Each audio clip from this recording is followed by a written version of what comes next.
Les saludo en el nombre bendito del Señor, siempre agradecido por la oportunidad de estar juntos, reunidos en su nombre.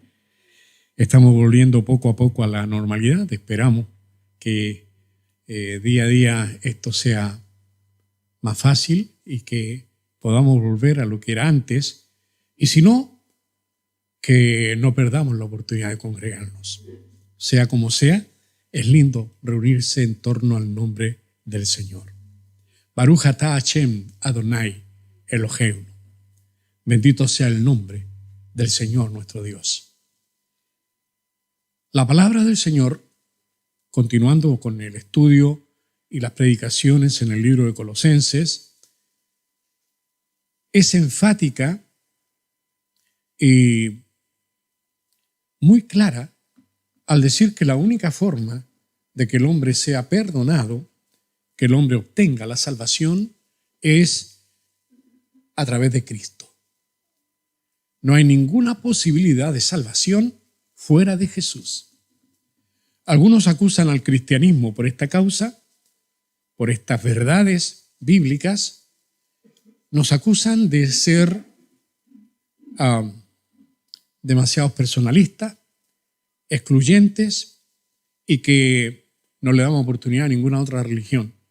Hermanos queridos, la salvación no es por las religiones. La salvación no es por las cosas que uno hace. La salvación es por lo que Cristo hizo, definitivamente. Y nosotros nos damos cuenta que ya en el primer siglo, cuando va naciendo la iglesia, cuando se está formando la iglesia de Cristo, ya comenzaban a surgir voces que querían influir en este cristianismo naciente para desviar a los creyentes de la pura confianza en Cristo, haciendo que los creyentes pusieran los ojos en el misticismo, en la filosofía, en la religión, en su propia obra, en las tradiciones, etc. Hasta el día de hoy es la misma ensalada. En el día de hoy es lo mismo. La gente rechaza la salvación única ofrecida por Cristo y va inventando su propia manera o su propio camino. Usted debe haber escuchado y va a escuchar muchas veces la expresión que yo creo en Dios a mi manera. Pero la verdad es que usted no puede creer en Dios a su manera. Usted debe creer en Dios a la manera que Dios dice que hay que creer, como Él dice que son las cosas. No como yo creo, no como yo pienso, no como yo me imagino, no como a mí se me ocurre, no, que después de mucho pensar yo he llegado a la conclusión. No, Señor. La salvación es como Dios dice o no hay salvación. Es muy duro, pero es la gran verdad. Y eso hace recaer sobre la iglesia una tremenda responsabilidad, porque Cristo le dijo a su iglesia: id por todo el mundo y predicad el Evangelio. Acabamos de leer en Colosenses capítulo 2 y comenzamos desde el versículo 9, y hay algunas cosas que nosotros ya hemos revisado, analizado exegéticamente en estos pasajes, pero siempre es bueno repetirlo. Hermanos, el Señor Jesús usó muchas veces la repetición, la reiteración para enseñar. En el día de hoy hasta es un método didáctico, pedagógico, la reiteración, para que las cosas vayan quedando y se vayan asimilando. Bueno, la Biblia también es majadera en el sentido de repetir, repetir y repetir las mismas verdades hasta que quede aquí y también en el corazón. Y no solamente queden como un conocimiento o como un sentimiento, sino que pasen a ser una acción. Eso es lo que Dios quiere cuando nos expone a su palabra. Veamos entonces un análisis de este pasaje que acabamos de leer, Colosenses 2, del 9 al 15. Comienza diciendo este versículo: porque en él habita corporalmente toda la plenitud de la deidad. ¿De quién está hablando? De Cristo. Está dando las razones por qué confiar solamente en Él. ¿Por qué no confiar en otros? ¿Por qué no confiar en un propio camino? ¿Por qué solamente en Él? Porque no hay ningún otro hombre que cumpla lo que Cristo cumple. Cristo no solamente es perfecto hombre que nos representa delante de Dios, sino que también es completamente Dios. Y ese es el énfasis del apóstol Pablo. El apóstol Pablo nunca toma a Jesús como algo separado de la divinidad. Nunca lo toma como un ser humano solamente, sino como un ser humano perfecto, pero también un perfecto Dios, el único Dios que existe. Y en este Cristo Jesús, este que se manifestó en la carne, este que fue hecho hombre, en él habita corporalmente toda la plenitud de Dios. Cristo no era simplemente algo o alguien parecido a la divinidad o alguien cercano a la divinidad o solamente el Hijo, aunque tiene el título de Hijo, pero el Señor Jesús también cuando enseña y se da a conocer es enfático en decir qué cosa o quién realmente era Él. En el día de hoy, hermanos amados, ni aún la iglesia le está dando, aún nosotros no le estamos dando a Cristo el lugar que Él se merece. Primero en nuestro corazón, segundo en nuestro agradecimiento y tercero en nuestra acción. No le estamos dando a Cristo el lugar que se merece. Y hermano, se lo merece cumplidamente, porque gracias a Él estamos reunidos, gracias a Él tenemos perdón de pecado, gracias a Él tenemos vida eterna, gracias a Él, hermano, tenemos un futuro lleno de esperanza gloriosa. En el mundo tendremos aflicción, es verdad, pero Él está con nosotros. Imagínate, hermano, cuando termina la aflicción y estemos eternamente con Él.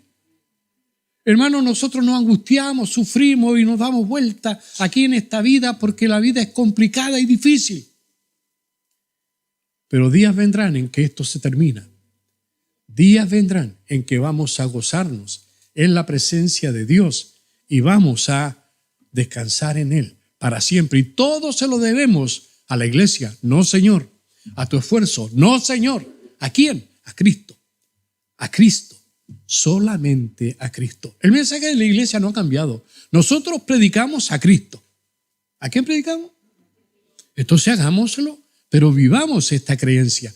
Los colosenses estaban siendo bombardeados con ideas de filosofía, con un cierto misticismo, una mezcla de judaísmo místico, con otras cosas que parecían muy espirituales. En el día de hoy, hermanos, también hay gente que quiere agregarle a lo que Cristo hizo más cosas. Hermano, es Cristo, solo Cristo y nada más que Cristo. En Él está basada nuestra salvación. Así que, hermano, no es solamente Cristo alguien que se asemejaba a Dios, sino que era, en el sentido más completo, Dios. Eso es Cristo Jesús, es Dios, corporalmente. No solamente como, porque algunos me han dicho, en alguna conversación me han dicho, pero pastor, el Cristo era el Verbo y el Verbo era Dios. Eso era cuando estaba en la divinidad, cuando Él estaba en el Padre, cuando estaba en el Espíritu. Pero cuando se hizo hombre, es hombre. Entonces, en Él estaba el Espíritu de Dios, pero Él era un hombre nomás. No, Señor, Él no era un hombre nomás. Era un hombre, pero era completamente divino. Corporalmente en Él habita toda la deidad. Toda. Eso es lo que está diciendo este versículo que acabamos de leer y que nosotros leemos así como quien lee cualquier cosa. No se olvide Juan 1:14. Ya recuerda Juan 1:1. En el principio era el Verbo y el Verbo era con Dios y este era con Dios. El versículo 14, ya que el Verbo fue hecho carne. ¿Quién fue hecho carne? El Verbo. ¿Quién? Dios. Fue hecho carne. Es Dios hecho hombre. Ese es Jesucristo. No es Don Jecho, no es Jesucito.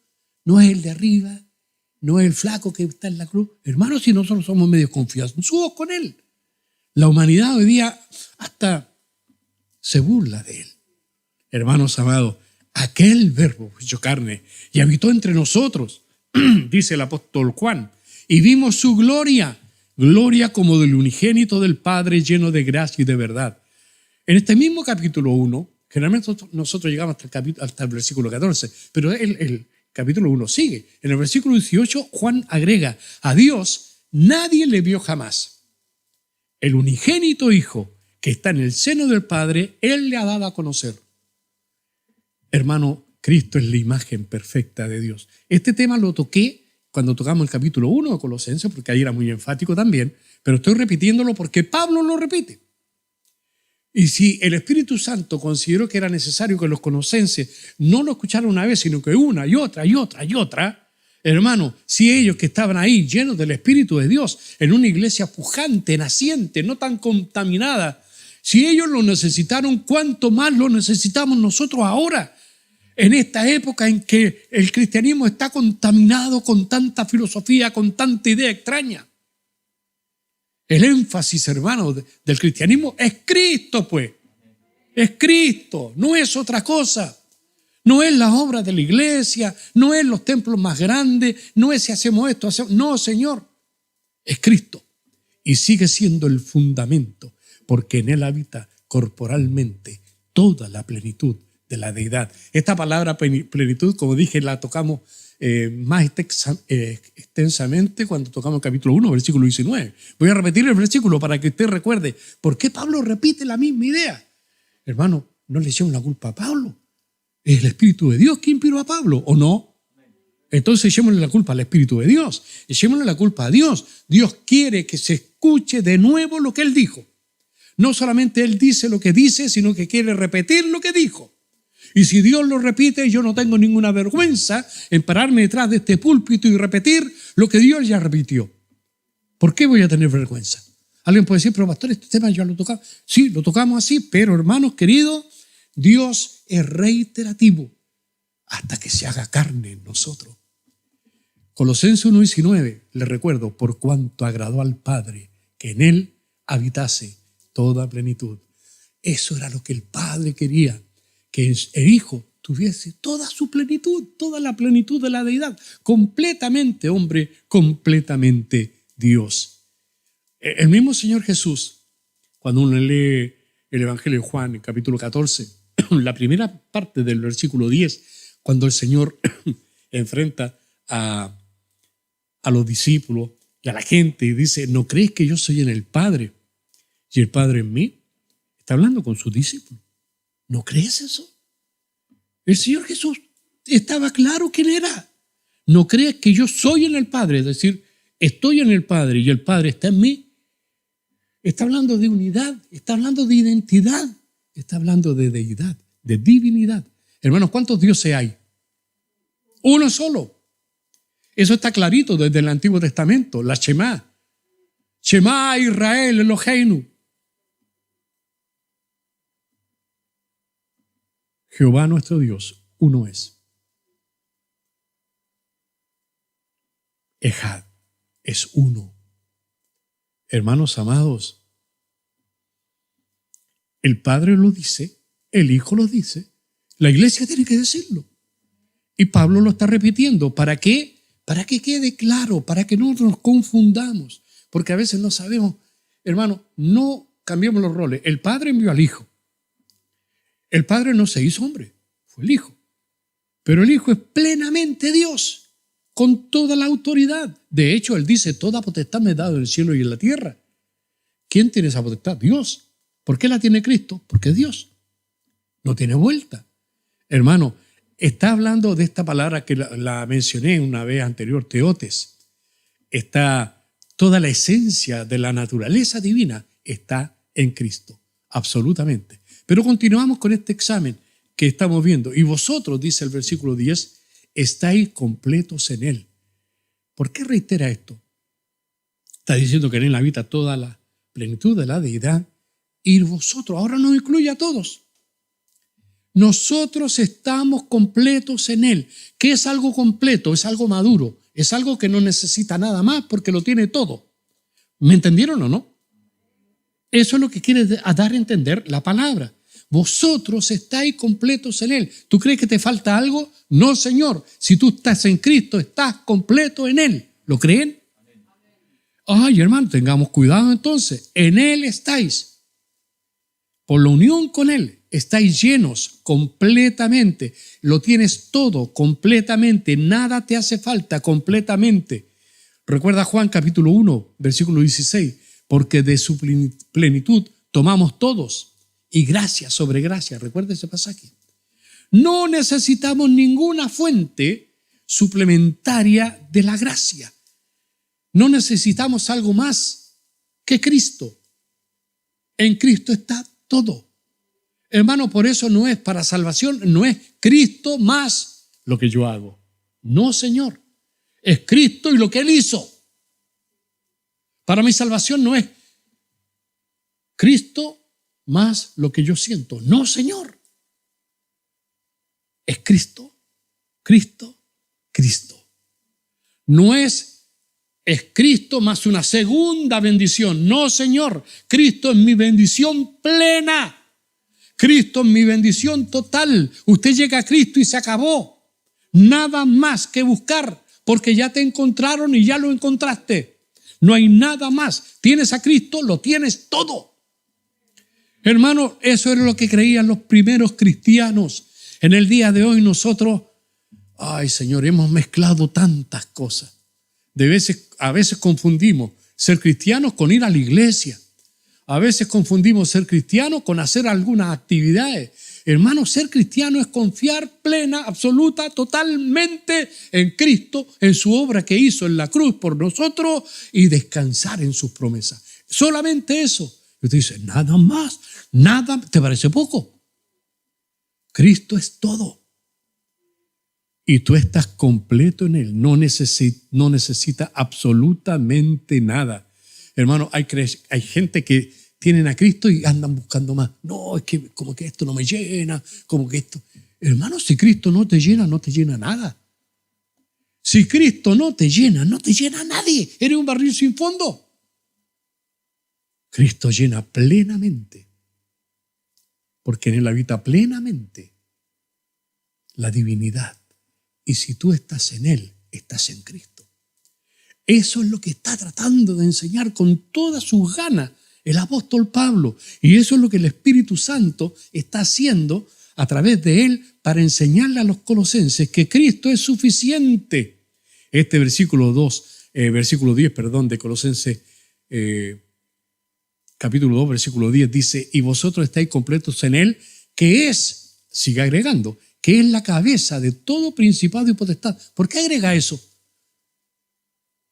Ya hemos hablado cuando hablamos de Rosh Hashanah en el mensaje anterior. Rosh significa cabeza. Haná, año, la cabeza del año, o el principio del año o el año nuevo. Y hablamos del año nuevo judío y todo lo que significa en cuanto al nacimiento mismo de Jesús. Pero ahora está repitiendo el argumento, diciéndolo de esta manera, que Él es la cabeza de todo principado y potestad. Hermanos, sabemos nosotros, como cristianos, que Cristo es cabeza de la iglesia. No hay ninguna duda, ¿cierto?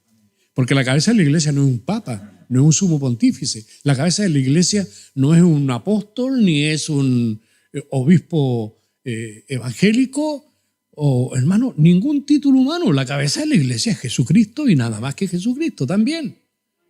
Cristo es la cabeza de la iglesia, eso está claro. También lo vimos en Colosenses 1, versículo 18, dice, y Él es la cabeza del cuerpo, que es la iglesia, el que es el principio, el primogénito de entre los muertos, para que en todo tenga la preeminencia. Pero como este tipo de, esta idea del Rosh, la cabeza, el principio, el comienzo, el Bereshit, recuerdan el principio, que es el título del libro de Génesis en hebreo, y todas las conclusiones que sacamos en mensajes anteriores, hermano, nos está diciendo que este Cristo es el kefalé, o el cefalio, o ahí viene la palabra cefalea, cabeza. Es el líder, es la autoridad, es lo que está más arriba de todo. Ese es Cristo. Él es la cabeza de todo. Ahora no está hablando solamente de la iglesia, de todo. Es decir, está diciendo que Cristo es cabeza de todo principado y autoridad. O sea, no solo la iglesia tiene que someterse a Cristo. Este pasaje está diciendo, a través de Pablo, que todos tendrán que someterse y deben someterse, pero no lo están haciendo.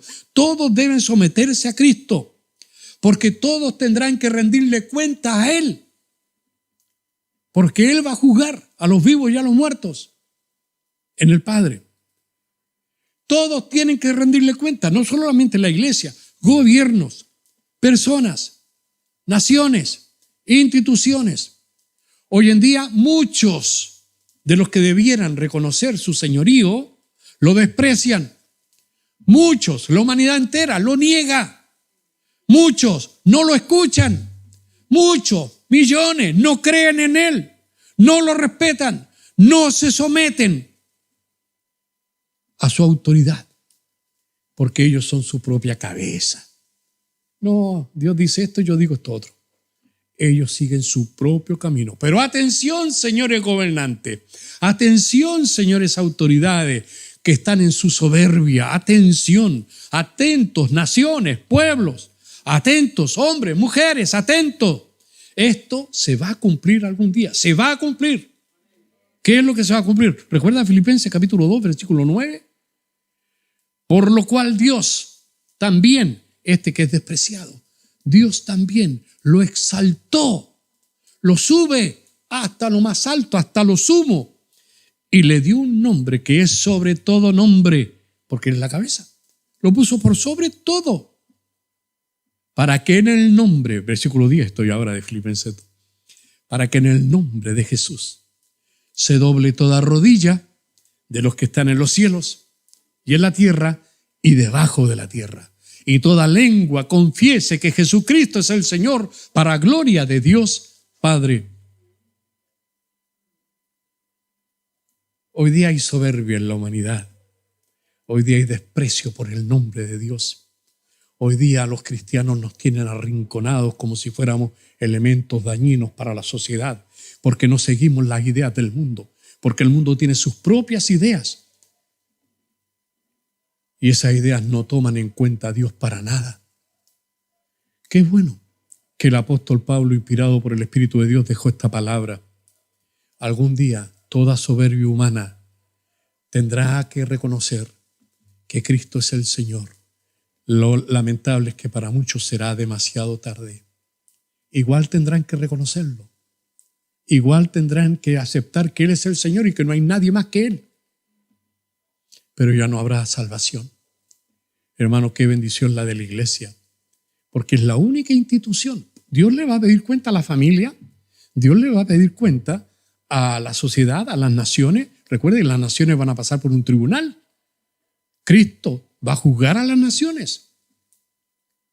Hermanos amados, qué bendición es esta salvación que nos ha sido dada en este Cristo Jesús. Así que, hermano, el mundo puede despreciarlo, puede hasta malentenderlo o pueden seguir su propio camino, eso es cosa de ellos. Pero ¿quién no puede hacer eso? En la iglesia. Usted no puede hacer eso, nosotros no podemos hacer eso. Nosotros nos gozamos en que Él sea la cabeza. Nos gozamos en que Él sea el que manda. Nos gozamos porque Él es santo, porque Él es perfecto, porque Él es Dios. Y la palabra dice, y vosotros, escucha hermanos, si esto es una bendición, y vosotros estáis completos en Él. Esta piedra, esta roca, esta cabeza que recuerda que Cristo, uno de los títulos de Cristo es cabeza del ángulo, la piedra que es cabeza del ángulo. Rosh, otra vez la palabra Rosh, o cefalia, en griego. Este Cristo es la cabeza y todos lo desprecian. Todos lo dejan de lado. Hermano, cuidado, porque la tendencia de tu corazón, de mi corazón, también es dejarlo de lado. Generalmente tomamos nuestras decisiones, hacemos nuestras cosas de acuerdo a nuestra voluntad, de acuerdo a nuestros sentimientos y no de acuerdo a su voluntad, a lo que Él quiere para nosotros. Hermanos, sigamos con este análisis, por favor. Recuerda, Cristo es cabeza de todo principado y potestad, no solamente cabeza de la iglesia. Así que todos tendrán que someterse a Él. Nosotros nos desesperamos a veces con mi esposa mirando las noticias, escuchando las noticias, porque a veces ni la miramos, está la tele prendida, ella está trabajando, yo también, estamos ahí frente a frente, cada uno haciendo lo suyo, y de repente una noticia nos llama la atención y decimos, ay Señor, ¿hasta cuándo? ¿Hasta cuándo? Nuestra oración todos los días, y a cada momento que oramos con mi esposa, nuestra oración la terminamos, Señor, ven, ven, ven, porque ya no damos más, ven. Yo tengo ganas de que venga, hermano. Tengo ganas de salir de aquí. Tengo ganas de irme y estar con Él, que es perfecto. Esconderme en Él, refugiarme en Él, hundirme en Él. Ahí está mi corazón quieto. Pero dice Colosenses, siguiendo con este análisis que estamos haciendo de Colosenses 2, versículo 11. En Él también fuisteis circuncidados con circuncisión no hecha a mano, al echar de vosotros el cuerpo pecaminoso carnal en la circuncisión de Cristo. Uno de los problemas que habían ahí en Colosas, parecido a lo que pasaba con los Gálatas es que habían personas que querían, con una especie de judaísmo místico, querían influir en los colosenses para que ellos también guardaran los días, se hicieran judíos prácticamente y que se circuncidaran y guardaran la ley.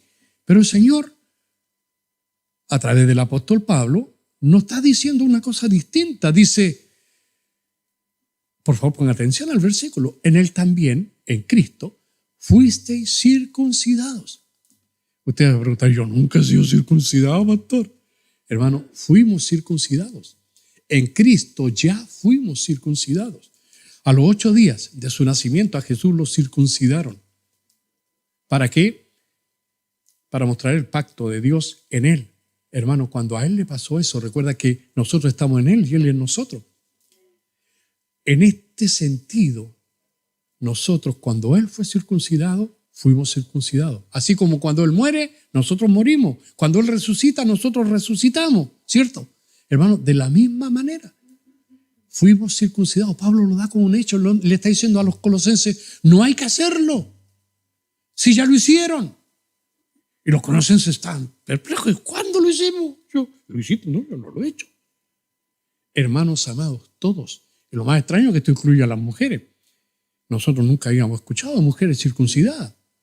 Pero como en Cristo no hay varón ni mujer, también están circuncidadas. Es decir, también cumplen toda la ley. Porque Cristo es el único ser humano, el único. Ni Adán pudo.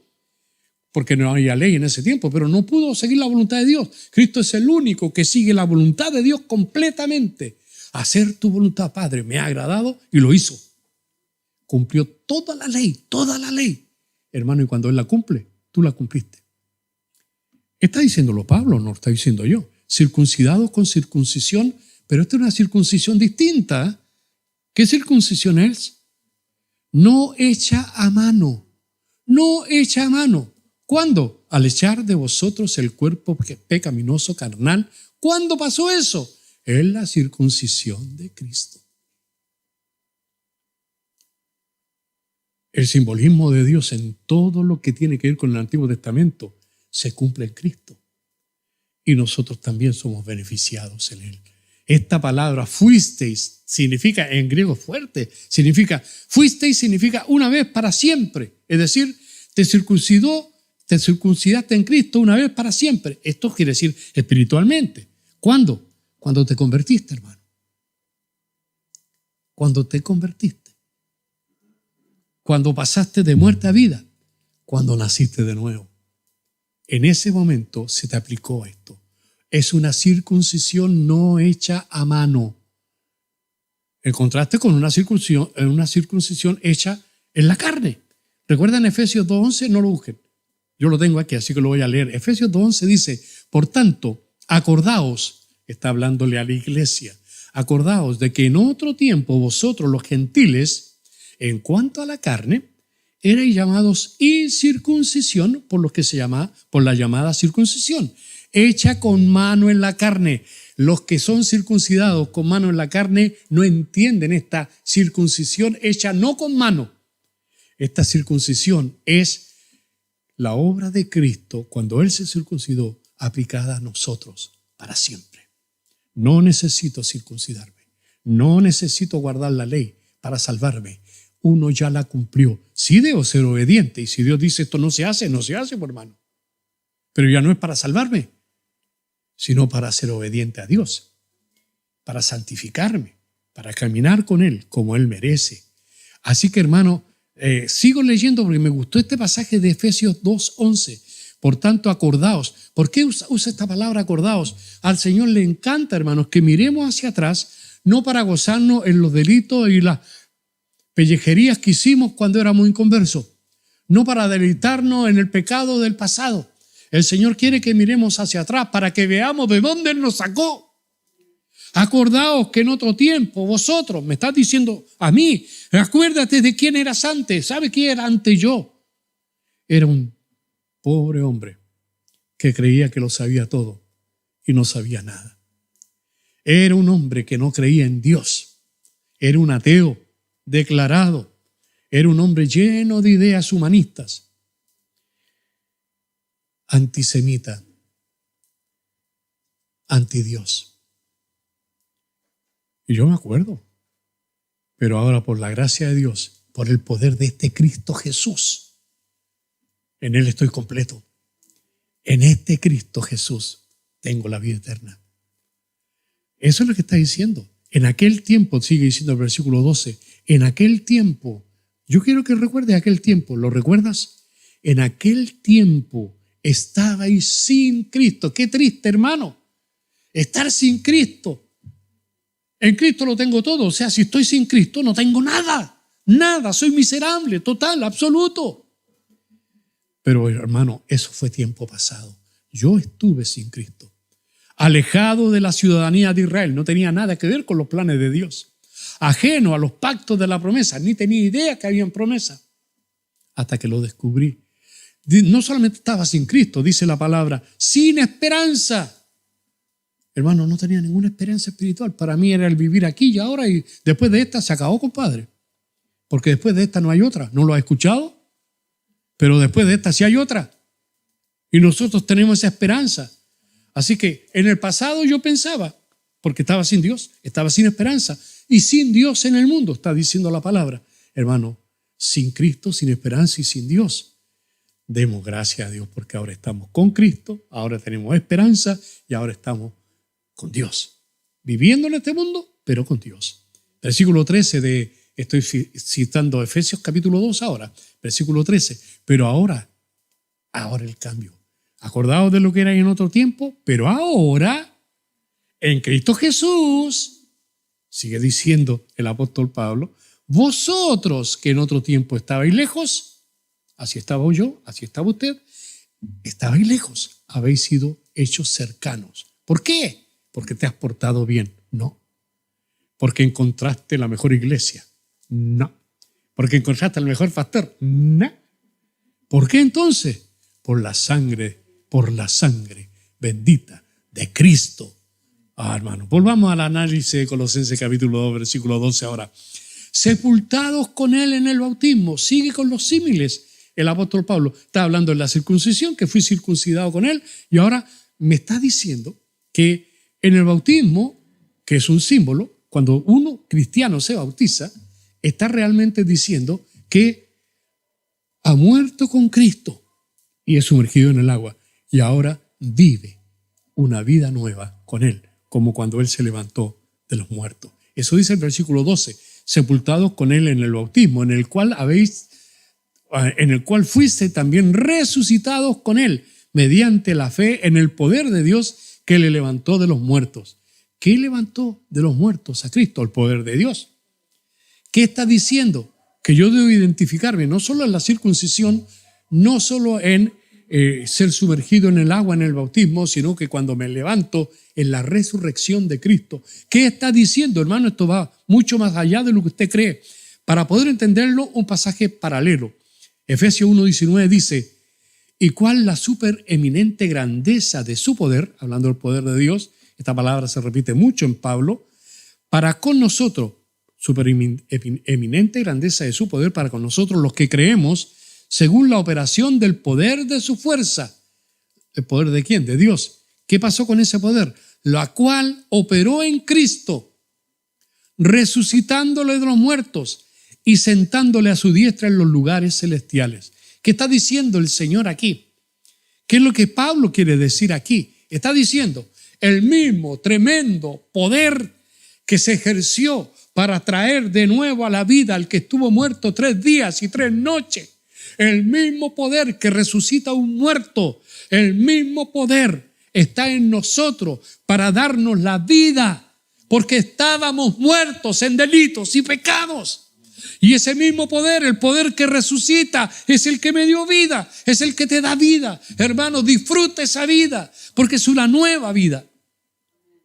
Es una vida transformada, es una vida de conciencia en lo que el Señor hace. Hermano, esto es lo que está, el argumento de Pablo, esto. Este poder que se usó para levantar a Cristo es el poder que Dios usó para darte la vida. Para darte la vida eterna. Por eso el bautismo es tan importante, hermano. porque es una obediencia a Dios de identidad. Así como Cristo se identifica conmigo, haciéndose hombre, así como se identifica conmigo cuando se circuncida, así como se identifica conmigo cuando Él es bautizado en un bautismo de arrepentimiento que no tenía por qué, porque Él no tenía ningún pecado. Pero Él se bautiza con Juan el Bautista porque estaba tomando nuestro lugar. En Cristo fuimos bautizados en arrepentimiento. Y cuando Él muere, se identifica con nuestros pecados. Y cuando Él se levanta, se identifica con nuestra salvación. ¡Qué raro! No es nada raro. Es un plan perfecto, porque Dios es perfecto. Bendito sea el nombre del Señor. Seguimos con este análisis, hermano. Colosenses 2:13. Ya vosotros, otra vez nos está hablando a nosotros, estando muertos en pecado. ¿Nos va quedando claro? Estabais muertos en pecado, así como Cristo estuvo muerto. Y en la incircuncisión de vuestra carne os dio vida juntamente con Él. Yo tengo vida, no porque soy macanudo. Yo tengo vida juntamente con Cristo por lo que Él hizo. Colosenses 2:14, este es uno de los pasajes más maravillosos de la Biblia. Anulando, dice el versículo, el acta de los decretos que había contra nosotros. Analicemos un poquito esto. Acta de los decretos. Yo traté de buscar en todas las lexicologías griegas, los comentaristas griegos, me fui en lo personal al idioma original, buscando en mis textos y qué sé yo. Yo me entretengo con esto y aprendo harto. Y mi corazón se goza, mucho más de lo que puedo entregar, porque no puedo entregarlo todo, pero la disfruto toda. Me gozo en el Señor. Esto del acta de los decretos puede ser considerado como la orden formal, legal, escrita por un actuario de una sentencia de muerte después que se presentaron toda la evidencia y se verificaron todas las cosas contra un acusado. Este es el acta, el resumen de toda la acusación. ¿Y qué pasó con eso? Fue anulada. Fue anulada. Tenía una tremenda acusación contra mí. Culpable, pecador, perdido. Te fuiste al infierno. Y ese es mi destino, hermano. Y ese es tu destino.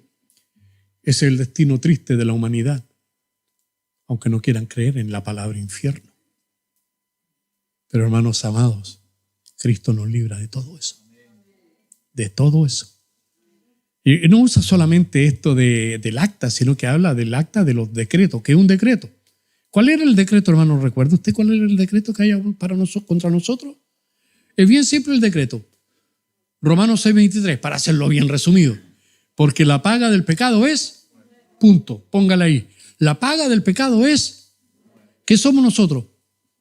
Pecadores, señores. Somos pecadores, hermanos. Pecadores. Y la sentencia, el acta contra mí es pecador. Y en el acta están incluidos todos los pecados que yo he cometido. Todas las faltas que yo he hecho. Esa acta está ahí pendiente. Esa acta fue anulada. Bendito sea mi Señor. Fue anulada. Aunque la paga del pecado es muerte y ese era el decreto. Porque esta acta nos era contraria, dice la Biblia. O sea, estaba totalmente contra nosotros. Y el acta tenía ya la sentencia. Es decir, este hombre es digno de muerte. Esta mujer es digna de muerte. ¿Por qué? Porque es pecador. ¿Cuántos pecados? Basta un pecado para hacerme pecador.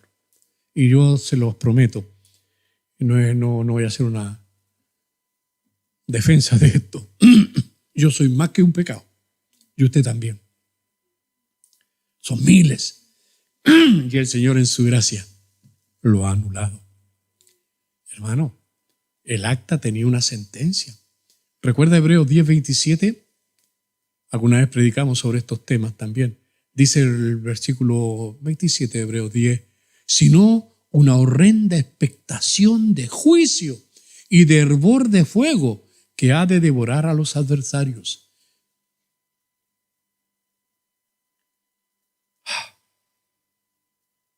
Es el futuro, hermano, para el que no tiene a Cristo. Nosotros no hablamos mucho del infierno porque no es un tema muy popular. Pero existe. Jesús habló de eso. Jesús habló del tema. Y no era un lugar muy bonito. Habla de que habrá un castigo. Pero vamos más adelante, hermano. Quiero ir terminando ya con todo esto. Terminando el análisis con un versículo, el versículo 15, despojando a los principados y a las potestades, las exhibió públicamente triunfando sobre ellos en la cruz. Es el triunfo total de Cristo. No solamente triunfo sobre el pecado para darnos vida, sino contra todo lo que se oponía a que ese triunfo llegara. Todo lo que se instigó y se sigue instigando, que se rebela contra Dios, Cristo ya venció. Cristo es el vencedor. Definitivamente, eso es lo que nos está diciendo. Entonces, hermano, para ir terminando todo, la clave de nuestro perdón es Jesucristo. El asunto del perdón, hermano, quedó totalmente liquidado, terminado en la cruz hace más de 2000 años. Ya se acabó. Muchos consideran que este perdón que ofrece el Señor a través de Cristo es difícil de aceptar. Para mucha gente no es fácil aceptar que todo ya fue hecho por Cristo. Creen que es demasiado sencillo, que es demasiado fácil, que el pecado debe ser pagado mejor con recursos humanos. Es decir, si yo hice algo, yo tengo que pagarlo. Nos cuesta creer que alguien pagó por nosotros. Pablo se esfuerza y el Espíritu Santo se esfuerza en demostrarnos lo contrario, que nosotros no podemos pagar ningún precio porque es imposible, pero hubo uno que lo pagó por mí. El Señor Jesús pagó en el Calvario el precio de la expiación, es decir, pagó para liberarnos de nuestros pecados. Hermano, si nuestras acciones pudieran quitar el pecado, no necesitaríamos un Salvador. Pero Jesús dice que el Hijo del Hombre vino a buscar y a salvar lo que se había perdido. Así que necesitábamos un Salvador. ¿Por qué? Porque no hay ninguna forma en que nosotros nos salvemos a nosotros mismos. Hermano, si el hombre se pudiera salvar a sí mismo, el Padre jamás hubiera mandado a su Hijo a morir a la cruz. ¿Para qué? Si los hombres se pueden salvar, pues, que se salven. Pero no es así. El hombre no puede salvarse. Necesita un Salvador. Ese es el énfasis de Pablo. Él vino a morir por nosotros. Bastaba o basta solo con creer en Él. Nuestras obras no son suficientes. Dios en su palabra, no nos olvidemos, dice toda la verdad. Y Dios dice en su palabra que somos pecadores. Es decir, somos culpables delante de Él, todos los hombres. Pero Él estableció este medio de perdón y de restauración. ¿Cuál es el medio? Cristo. Cristo. Nosotros no nos podemos hacer aceptables a Dios. No somos aceptables. Cristo nos hace aceptables. Yo estoy en Cristo, entonces tengo acceso a Dios. Así, hermano, Él me hizo su Hijo a través de Cristo. Nos adoptó como hijos. Jesucristo es nuestro Redentor, es nuestro defensor, es nuestro intercesor. Voy terminando. Romanos 8:34. ¿Quién es el que condenará, hermano? ¿Quién me va a condenar? Yo tengo un argumento, si alguien me acusa. ¿Dónde está el acta de acusación? ¿Quién me acusa? ¿Quién te acusa? ¿Quién puede decir que eres un pecador? Lo eres. ¿Pero dónde está el acta? No está. No está. ¿Qué pasó con ella? La anularon. Bendito sea el Señor, hermano. Eso es lo que hizo Él. Dice la palabra, ¿quién es el que condenará? El argumento es, Cristo es el que murió. ¿Quién me va a condenar? Si Cristo pagó por eso. Más aún, el que también resucitó. ¿Recuerda por qué es importante la resurrección? Porque ese mismo poder es aplicado para mí, para pasarme de muerte a vida espiritual. El que también resucitó, el que además, fuera de esto, Él murió, Él resucitó y además, dice Romanos, está a la diestra de Dios. ¡Wow! ¿Y qué hace allá? Sigue diciendo Romanos, el que también intercede por nosotros. Hermano, ¿quieren más garantía? ¿Quieren más garantía? ¿Quieren más seguridad que la que te da Cristo? ¿No es maravilloso esto, hermano? seguridad total, total. ¿Por qué? Porque no está basada en mi obra, no está basada en mis hechos, no está basada en mis creencias, no está basada en mis tradiciones, no está basada en mi voluntad, está basada en la obra total, consumada, perfecta de Cristo el Señor, a quien debemos dar honra y gloria por los siglos de los siglos. Primera de Juan, capítulo 2, versículo 1. Hijitos míos, estas cosas os escribo para que no pequéis. Y si alguno hubiere pecado, abogado tenemos para con el Padre, a Jesucristo el justo. Todavía, hermano, aunque un creyente puede caer, si confiesa sus pecados, Él es fiel y justo para perdonar. En Cristo, hermano, no por lo que nosotros hacemos, su obra. Allá apelamos lo que Él ha hecho por nosotros. En la actualidad, Cristo está a la diestra de Dios como nuestro abogado perpetuo. ¿Quiere más garantía, hermano? Yo no necesito más garantía que una sola. Cristo Jesús, mi Señor, mi Salvador, mi Dios. Bendito sea su nombre. Su sacrificio por el pecado ofrecido ante Dios fue una vez y para siempre. Y eso consiguió mi perdón total. Vuelvo a recordar Hebreos capítulo 10, un versículo que me encanta, versículo 14. Porque con una sola ofrenda hizo perfectos para siempre a los santificados. ¿Cómo dijo que dijo? Perfecto para siempre.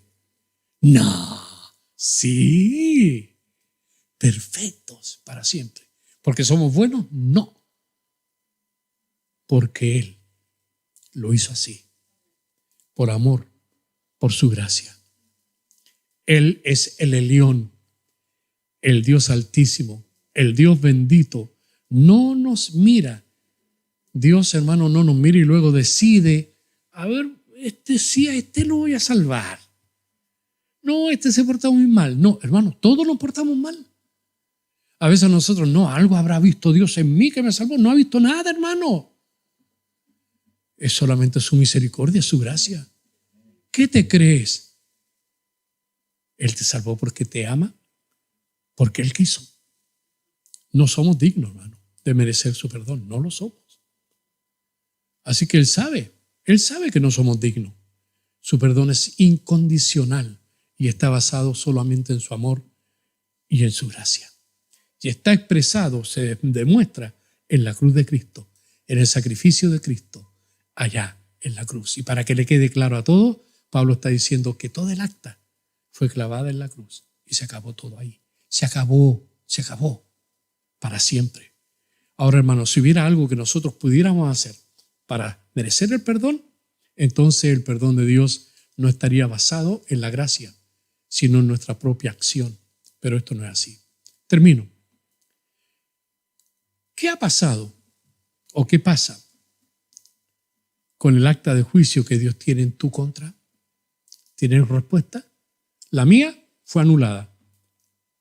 ¿Y la tuya? Estoy hablando a personas que quizás no conocen a Cristo aún o que dudan. ¿Qué ha pasado con el acta que Dios tiene en tu contra? ¿La anularon o sigue vigente? La única manera de anularla es que tú conozcas a Cristo como tu Señor y tu Salvador. ¿Qué pasa con la sentencia? Porque una cosa es el acta y esto es la sentencia. ¿Qué pasa con la sentencia de muerte que tendrás que enfrentar? ¿Se levantó también? ¿Ya murió alguien por ti? ¿O vas a tener que morir tú? Cristo murió por ti. La sentencia fue cumplida. Para nosotros los creyentes, esto ya fue solucionado. Versículo 13, y a vosotros, capítulo 2, versículo 13. Colosenses dice, y a vosotros, estando muertos en pecado y en la incircuncisión de vuestra carne, os dio vida juntamente con Él, perdonándoos todos los pecados. Versículo 14, anulando el acta de los decretos que había contra nosotros, que nos era contraria, quitándola de en medio y clavándola en la cruz. Allá está el acta, allá está la sentencia, allá está mi fe, en el que pagó en la cruz el precio que Dios demandaba. Mi pregunta es, ¿esto se aplica a tu vida? ¿Se aplica a tu vida? ¿O sigues muerto en tus delitos y pecados? ¿Tu propia acta ya fue anulada? ¿O sigues pensando que el cristianismo es demasiado sencillo y que el pecado debe ser pagado con tu propio esfuerzo humano? ¿Todavía crees que Dios va a aceptar tu esfuerzo? Recuerda, el Señor Jesús pagó en el Calvario el precio de la expiación por nuestros pecados. Si tu acción o la mía pudiera quitar el pecado, nunca habría venido Cristo a morir en la cruz. Te invito, si no confías en Cristo, te invito a confiar en la obra consumada de Cristo en la cruz. Y si ya has confiado, disfruta, gózate, alábalo. Derrama tu corazón lleno de gratitud delante del Cristo, que es tu cabeza, es tu Dios, es tu Redentor, y viene a buscarte. Que Dios nos bendiga. Mi amado Padre, te agradezco por tu palabra. Te agradezco porque tú eres muy claro, Señor. Tú, Señor, en tu gracia has decidido salvar al hombre cumpliendo todo lo que tú demandas del hombre. Y como el hombre no era capaz, tú enviaste a un hombre perfecto, Jesús. Y Él lo cumplió todo. Y Él lo hizo por nosotros. Bendito sea el nombre de Jesús. Baruch Hashem Yeshua. Bendito sea el nombre de Jesús, nuestro Rey. Bendito eres, Señor. Permítenos disfrutar estas verdades, gozarnos en ti. Permítenos compartir estas verdades para que otros que todavía están muertos en delitos y pecados sean sacados de la miseria de la muerte a la gloria de la vida eterna. Que así sea, Padre. Si alguno no te conoce, que en este momento abra su corazón y confíe en ti. Te lo pedimos en el nombre de Jesucristo, nuestro Señor y Redentor. Amén. Amén y amén. Dios les bendiga.